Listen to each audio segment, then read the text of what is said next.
I'm back in the United States of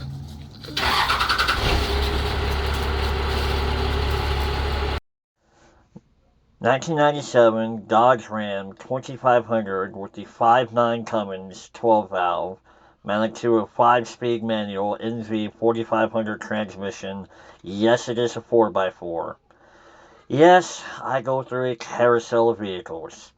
It's better than a drug habit. You know what? This truck definitely takes me back to the year 97. 97 was actually a pretty good year for me.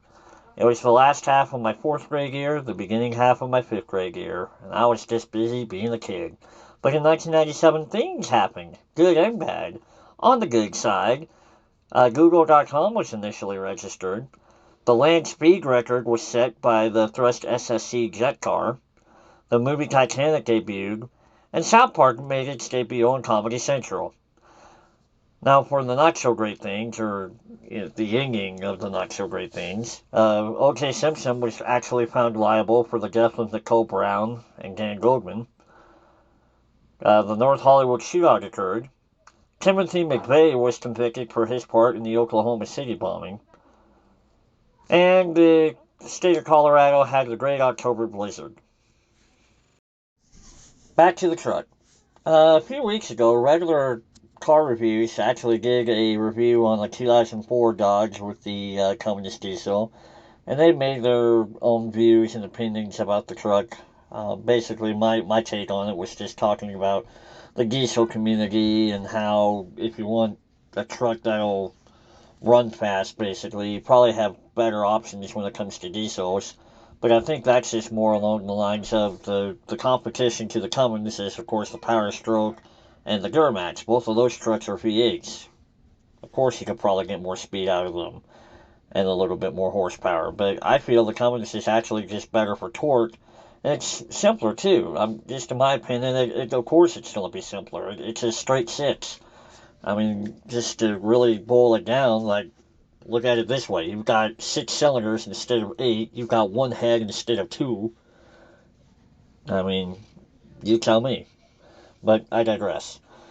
This truck, the thing I like about it is beyond the style. Really, it's so simple. I mean, you open up the hood, you don't get the like the plastic covering everything, or you don't get the gobbles and gobbles of lines and electrical systems just running all over everywhere underneath the hood.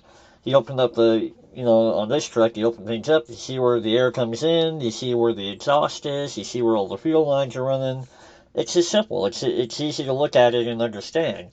The only Cummins version that I think is simpler than what I have with this old 12 valve is probably what came in the first generation trucks, especially going back to '89 before the intercooler was involved on these particular trucks. But really, too, like the engine, the rest of this truck too is also pretty simple.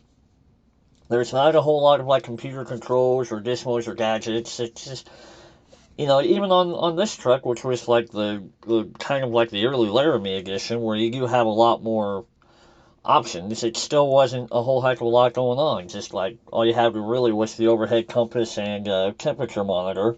You had an updated radio, power windows, power locks, things like that. It was just kind of like a more comfortable truck compared to like the work truck model.